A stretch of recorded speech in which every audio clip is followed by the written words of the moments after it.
thinking about PDA. It's come up in Google Snaps. Pathological demand avoidance. A behaviour is only a problem. It's like weeds. I'm just thinking about weeds again.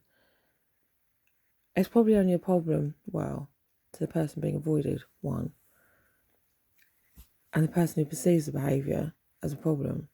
I mean, avoidance...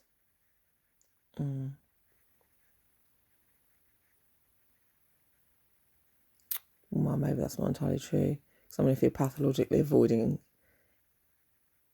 eating with us as a demand, then it's just got to be seen from another angle, hasn't it?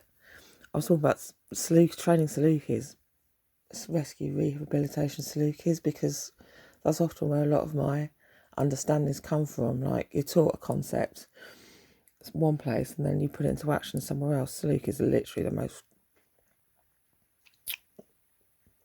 fun bags. I think it can apply to any dog that's been shut down, to be honest. My greyhound was the worst, really, in a lot of ways. When she came, she was completely shut down and wouldn't walk outside the house, agoraphobic. So she pathologically avoid walking outside. I mean, seriously, completely. But you have to find a way around the problem. And first of all, she had to want to follow me more than run home. And I'd just walk away from her. I'd drop a lead, I'd put on a long lead, walk and get her to come to me. Tiny steps. And it is about letting them choose and make decisions and learning to trust you and the situation. Well, trust you.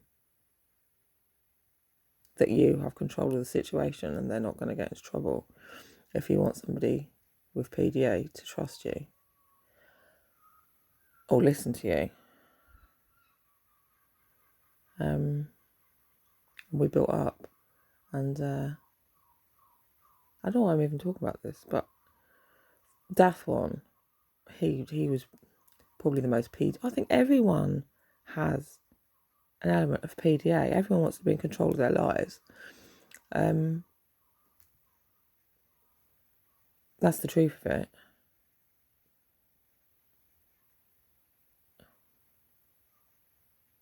I think that's the truth of it. I mean, it's like anorexia. It's like a control thing, isn't it? Usually, it's like when you've got no control over anything else over your life. That's one thing that you've got control over. Supposedly, I mean, I'm sure everyone's going to be different.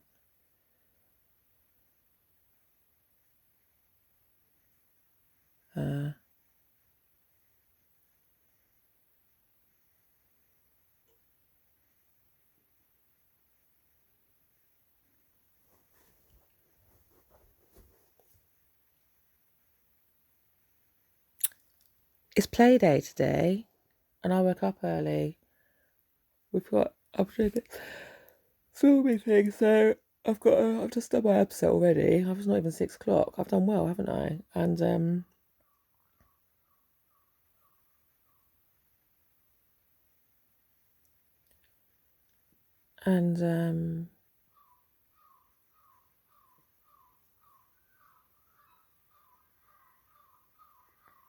need the seagulls.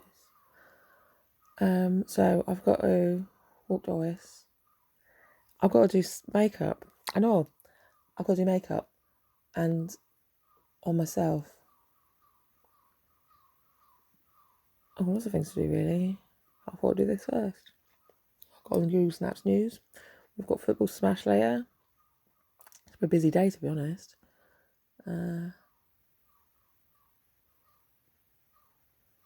I don't know. I'm sure everyone with PDA is different because it's not just. I say about controlling the environment, so you do, don't you? It's like when you're training any new behaviour. But decompression is one thing with like dogs.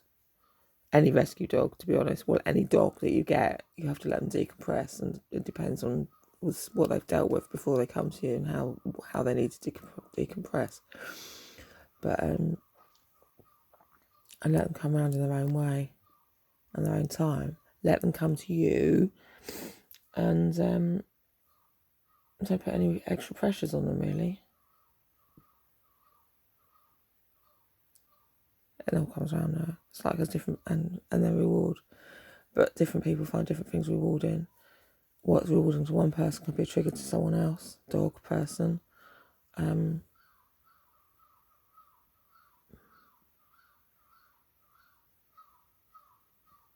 whatever reason, historical, like stressors, being abandoned.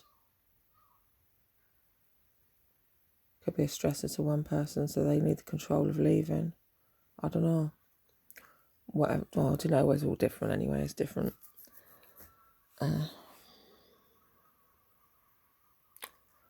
Stresses, blah, blah. I've literally just woken up. But then they do talk about desensitization. I often talk about this, and I don't think anyone listens to me. In animals, in dogs, you have to desensitize them to different things. I talk about the greyhounds, like the one who wouldn't walk. So I got a walk in, literally I got a park out the back, and I couldn't even get to walk around the park. It's a football-sized park in a quiet place. So you take them where it's quiet. So, they're not stressed by traffic, because traffic is new to greyhounds, because they haven't, well, if they haven't been socialised.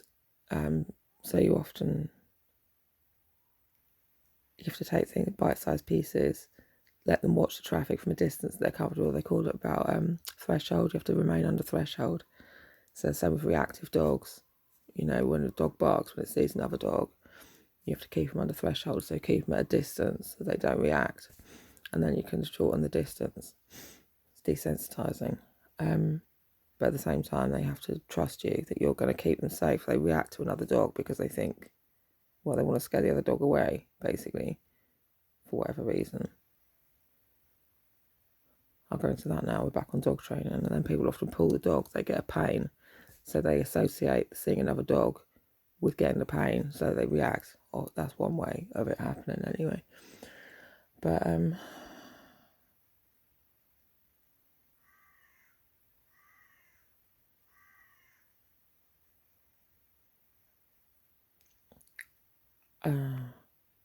I know enough.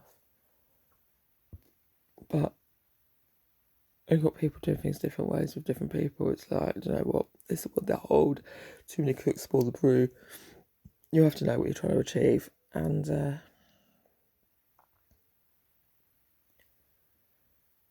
what you're working with. You go back to, like in schools when they share information about people. So you've got a team of people working with particular people. Well, everybody has to know who comes in contact with that person, what they're dealing with and how to react in the situation. So there's some consistency. But, and then you start, well, you've got a team of people they can trust anyway. And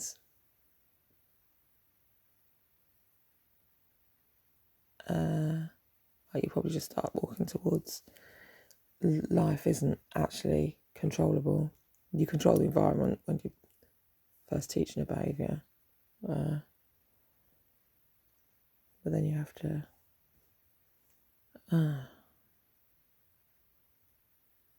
teach that nothing is really stable.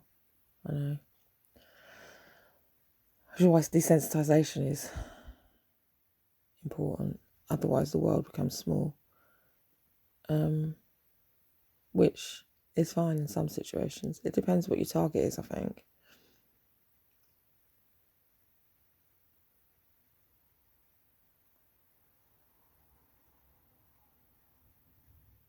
So, yeah, I desensitise the traffic. So I live in the city. I needed to do that.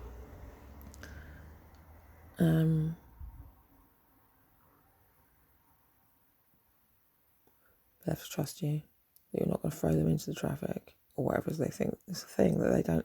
Greyhounds, you're told they're completely, it's like being dropped to another planet when they're put in a house. Most people who have greyhounds know this now. And because they've lived in a kennel environment, they haven't encountered a lot of things that they come across. A normal dog, a puppy that's been brought up in a household, just just sees as normal. It's quite interesting. But you can apply all these things to everything once you have an understanding of it. You have to introduce them to everything. You have to introduce, I think that's the term that came from greyhounds. You have to introduce them to everything. This is a cup.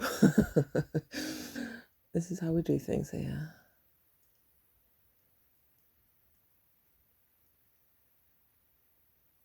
Dogs are endlessly interesting though. I mean, Salukis are different again. I mean, they say Salukis aren't a dog. Like, they're just their own thing. Salukis are the most crazy thing ever. They are, but not in a bad way. You never get anything so goofy as a Saluki.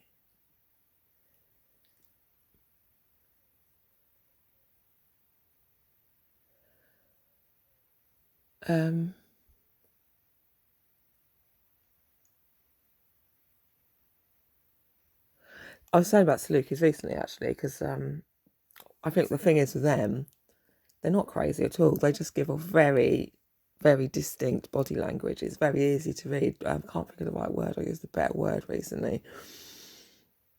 Very obvious body language. So they do everything to extremes. It's like if they want to give off like a fear,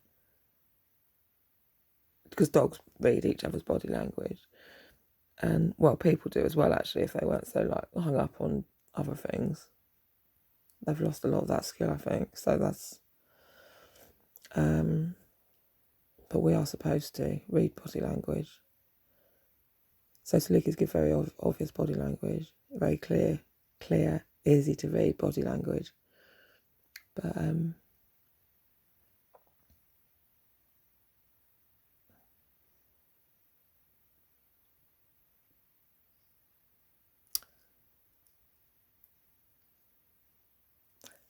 the end. Right.